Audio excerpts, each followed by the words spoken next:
السلام علیکم رحمۃ اللہ وبرکاتہ۔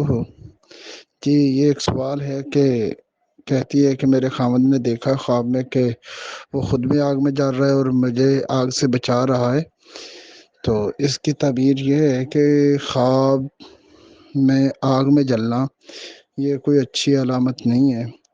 اگر کوئی بندہ دیکھے کہ وہ خواب میں آگ میں جل رہا ہے تو اس کا مطلب ہے کہ اسے کوئی تکلیف، کوئی تنگی، کوئی دکھ پہنچنے والا ہے۔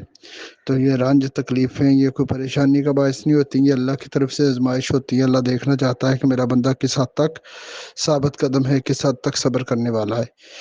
تو یہ جس بندے نے دیکھا ہے وہ آگ میں جل رہا ہے تو اللہ تعالیٰ آپ کے معاملات کو آسان کرے۔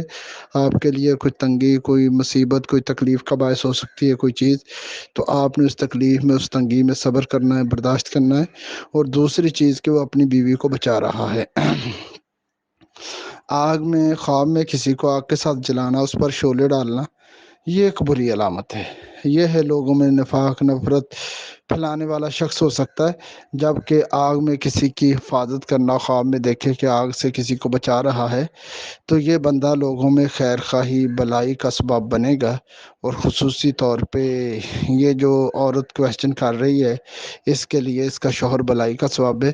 آپ کو چاہیے کہ اپنے شوہر کی قدر کریں، عزت کریں، اور جب اس کو کوئی اگر خدا نخواستہ کوئی تنگی، کوئی تکلیف آتی ہے تو آپ اس کے ساتھ استقامت اور ثابت قدمی کے ساتھ کھڑی رہیں اور اس کا ساتھ دیں۔ جزاک اللہ خیرہ۔